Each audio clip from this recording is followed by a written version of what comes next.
Hi friends, welcome to our channel. Let's know it. இன்னைக்கு நம்மளோட சேனல்ல பாத்தீங்கன்னா ஒரு பேக்கிங் ரெசிபி தான் பார்க்க போறோம். ஒரு சாக்லேட் கேக் வந்து நாம இன்னைக்கு பேக் பண்ண போறோம். இதுக்கு தேவையான இன்கிரிடியன்ட்ஸ் என்னெல்லாம்னா சுகர், அப்புறமா salt, vanilla essence, baking powder, ஒரு முட்டை, baking soda, cocoa powder, coffee powder. Coffee powder பார்த்தீங்கன்னா இன்ஸ்டன்ட் காஃபி பவுடர் தான் யூஸ் பண்ணணும். அப்புறமா மைதா, அதாவது ஆல் பர்பஸ் ஃப்ளார், அரை கப் அளவுக்கு தயிர், 1/4 கப் அளவுக்கு எண்ணெய். இதுதான் எடுத்து வச்சிருக்கேன். ஃபர்ஸ்ட்டு ட்ரை இன்க்ரீடியன்ஸ் எல்லாத்தையும் ஒரு பவுலில் மெஷர் பண்ணி சேர்த்துக்கலாம். அப்புறமா அது கூட வெட் இன்க்ரீடியன்ஸை சேர்த்து மிக்ஸ் பண்ணி பண்ணலாம். முதல்ல ஒரு மிக்சிங் பவுல் எடுத்து வச்சிருக்கேன். இதில் 1 கப் மெஷரிங் கப் எடுத்திருக்கேன். இந்த 1 கப்பில் சுகர் எடுத்துக்கலாம். சுகர் பார்த்தீங்கன்னா இந்த மாதிரி லெவல் பண்ணி எடுக்கணும். இந்த மாதிரி எடுத்துட்டு ஜஸ்ட் வந்து இந்த மாதிரி லெவல் பண்ணிக்கணும். இந்த மாதிரி லெவல் பண்ணிட்டு 1 கப் அளவுக்கு சுகர் வந்து சேர்த்துக்கிறோம். இதே சேம் கப்பில் 1 கப் அளவுக்கு ஆல் பர்பஸ் ஃப்ளார், அதாவது மைதா வந்து மெஷர் பண்ணி எடுத்துக்க போகிறோம்.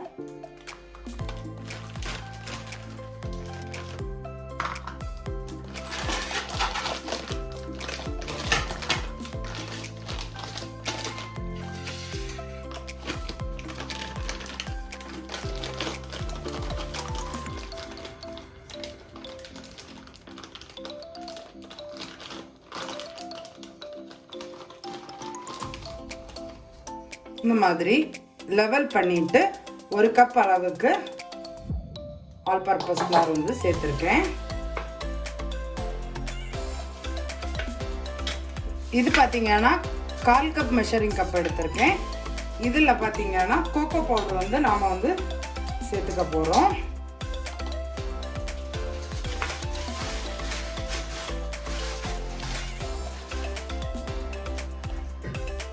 கோகோ பவுடர் பார்த்தீங்கன்னா 1/4 கப் வந்து மெஷர் பண்ணி சேர்த்துருக்கேன்.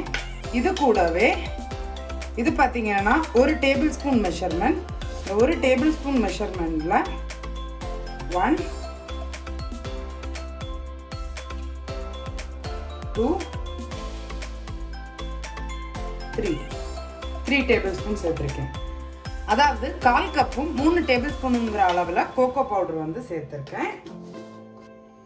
இது கூடவே ஒரு 1/2 டீஸ்பூன் உப்பு, அதே சேம் 1/2 டீஸ்பூன் மெஷர்மெண்ட்டில் பேக்கிங் பவுடர் எடுத்துக்கிறேன். இதுவும் அதே மாதிரி லெவல் பண்ணி எடுத்துக்கிறேன். 1/2 டீஸ்பூன் பேக்கிங் பவுடர். நம்ம இதில் பேக்கிங் சோடாவும் சேர்ப்போம்.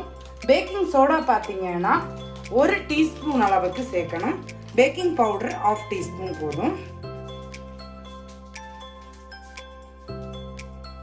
குக்கிங் சோடா இல்லைன்னா ஆப்போ சோடான்னு சொல்லுவாங்க இல்லையா, அதுதான் இது.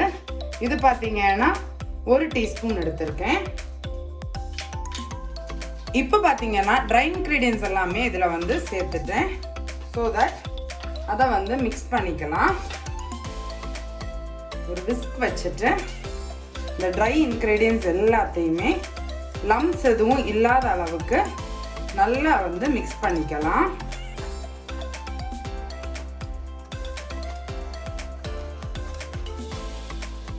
இது பார்த்தீங்கன்னா நல்ல இன்டென்ஸான ஒரு பேசிக்கான சாக்லேட் கேக்காக இருக்கும். இந்த சாக்லேட் கேக்கை வச்சுட்டு அது மேலேயே நீங்கள் ஐசிங் பண்ணுறதா இருந்தால் கூட பண்ணிக்கலாம். ரொம்பவே சிம்பிளாகவே வீட்டிலையே இந்த கேக் வந்து பண்ணிக்கலாம். இப்போ கிறிஸ்மஸ் வேறு வருது இல்லையா, ஸோ தட் இந்த கேக்கெல்லாம் நீங்கள் வீட்லேயும் ட்ரை பண்ணி பாருங்கள். ஸோ இப்போ பார்த்தீங்கன்னா ட்ரை இன்க்ரீடியன்ஸ் எல்லாத்தையுமே நல்லா வந்து மிக்ஸ் பண்ணியாச்சு. இந்த ட்ரை இன்க்ரீடியன்ஸ் கூடவே வெட் இன்க்ரீடியன்ஸ் சேர்த்துக்கலாம். ஒரு முட்டை,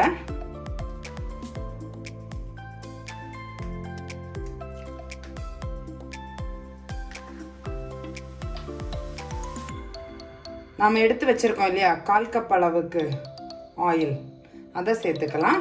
நம்ம இந்த கேக்குக்கு பார்த்தீங்கன்னா பட்டர் எதுவும் சேர்க்க போகிறதில்ல, ஆயில் தான் சேர்த்துருக்கோம்.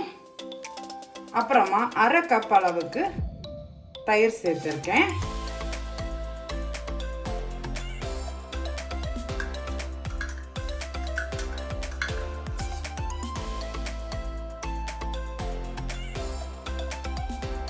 இல்லை உங்களுக்கு ஃபுல் வெஜ்ஜாக வேணும் அப்படின்னு நினச்சிங்கன்னா முட்டைக்கு பதிலாகிட்டு நீங்கள் வந்து ஒரு 1/4 கப் அளவுக்கு தயிர் கூட வந்து சேர்த்துக்கலாம். இது கூடவே ஒரு 1/4 டீஸ்பூன் அளவுக்கு வெனிலா எசன்ஸ் சேர்த்துக்கலாம். 1/4 டீஸ்பூன்லேருந்து 1/2 டீஸ்பூன் அளவுக்கு வெனிலா எசன்ஸ் சேர்த்துக்கிட்டா போதும்.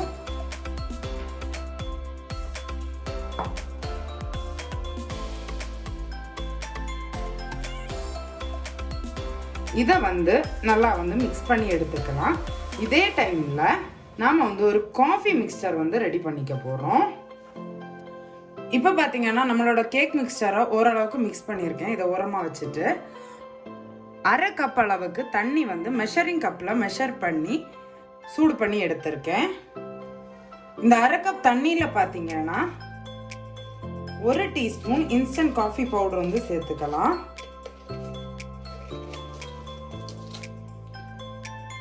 1 டீஸ்பூன் இன்ஸ்டன்ட் காஃபி பவுடர் சேர்த்துட்டு மிக்ஸ் பண்ணிக்கலாம்.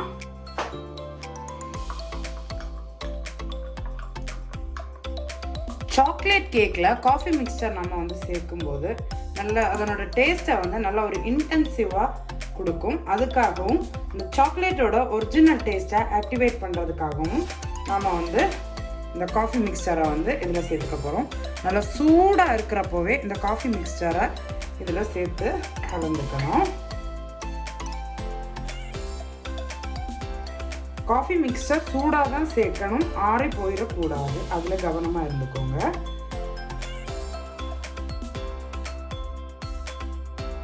இதில் லம்ஸ் எதுவும் இல்லாத மாதிரி ஸ்லோவாக மிக்ஸ் பண்ணுங்க. ரொம்ப ஃபாஸ்ட்டாக மிக்ஸ் பண்ணீங்கன்னா இதில் குளூட்டன் ஆக்டிவேட் ஆகிடும். கேக் வந்து நல்லா ஸ்பாஞ்சியாக வராது. இப்போ பார்த்தீங்கன்னா நம்மளோட கேக் மிக்ஸ்சர் வந்து ரெடியாக இருக்குது. நான் ஒரு கிளாஸ் பேக்கிங் ட்ரே எடுத்திருக்கேன். அதில் பார்ச்மெண்ட் பேப்பர் வச்சுருக்கேன். இதில் இந்த கேக் பேட்டரை வந்து போர் பண்ணிடலாம்.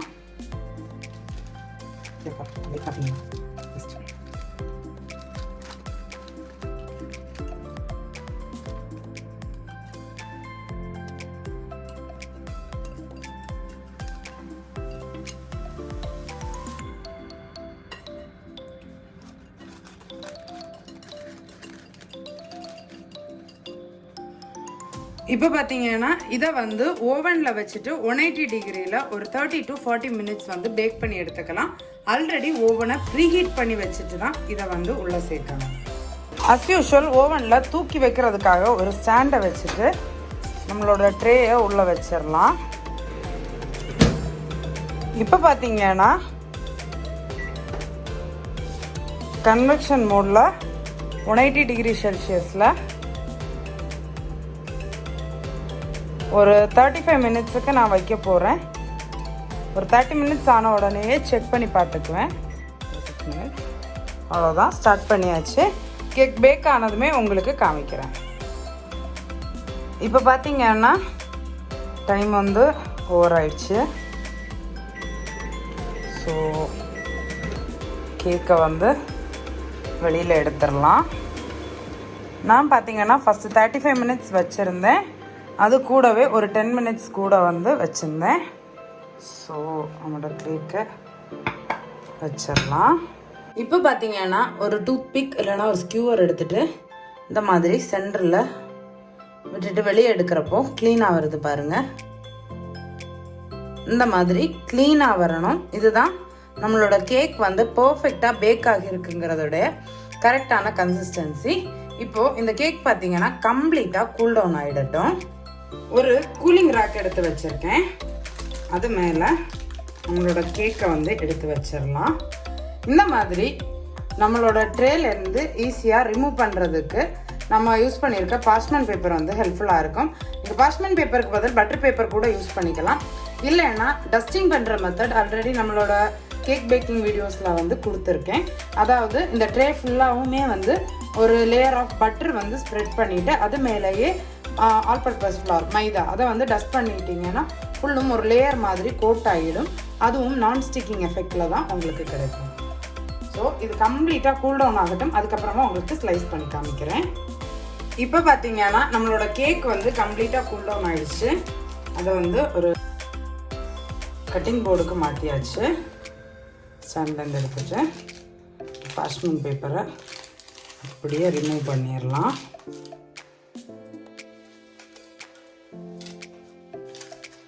ரிமூவ் பண்ணிட்டு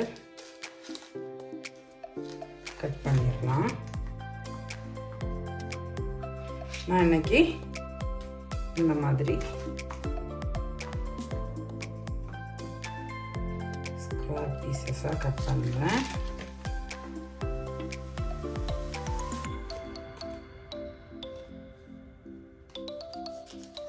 அவ்வளோதான், கட் பண்ணியாச்சு. நைஃப் பாருங்கள் எந்த அளவுக்கு க்ளீனாக வந்திருக்குன்னு. இப்போ இந்த மாதிரி ஒரு பிளேட்டில் நம்ம கேக் பீசஸை எடுத்து சர்விங் எடுத்து வச்சிடலாம்.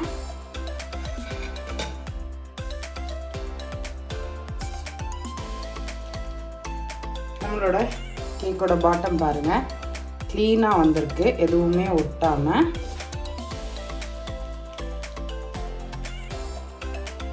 எல்லா பீசஸையும் எடுத்து பிளேட்டில் சர்விங் அரேஞ்ச் பண்ணிடலாம். நம்மளோட சூப்பரான சாக்லேட் கேக் வந்து ரெடி ஆயிடுச்சு. இது ஒரு இண்டென்ஸ் சாக்லேட் கேக். இங்கே பாருங்களேன் எவ்வளோ ஸ்பஞ்சியாக இருக்குன்னு இந்த சாக்லேட் கேக். பார்த்தீங்களா, அளவுக்கு செம சாஃப்டாக இருக்கும் இந்த சாக்லேட் கேக். பேசிக்காக பிகினர்ஸே ட்ரை பண்ணக்கூடிய ஒரு சாக்லேட் கேக்காக தான் இருக்கும். மறக்காமல் இந்த சாக்லேட் கேக்கை இந்த கிறிஸ்மஸ்க்கு உங்கள் வீட்டில் ட்ரை பண்ணி பார்த்துட்டு எப்படி இருந்துச்சுன்னு கமெண்ட்ஸில் சொல்கிறதுக்கு மறந்துடாதீங்க. அது மாத்திரமல்ல, இந்த வீடியோவை உங்கள் ஃப்ரெண்ட்ஸுக்கும் ஷேர் பண்ணுங்கள். அவங்களும் வீட்டிலே எப்படி பேசிக்கான ஒரு சாக்லேட் கேக் பண்ணுறதுங்கிறத தெரிஞ்சுக்கட்டும். நம்மளோட சேனலுக்கு நீங்கள் இது வரைக்கும் சப்ஸ்கிரைப் பண்ணலைன்னா மறக்காமல் சப்ஸ்கிரைப் பண்ணிக்கோங்க. அப்போ தான் நான் ரெகுலராக போஸ்ட் பண்ணுற வீடியோஸோட அப்டேட் உங்களுக்கு வரும். சீக்கிரமாகவே இன்னொரு இன்ட்ரெஸ்டிங்கான ரெசிபியோட உங்களை மீட் பண்ணுறேன். Bye friends.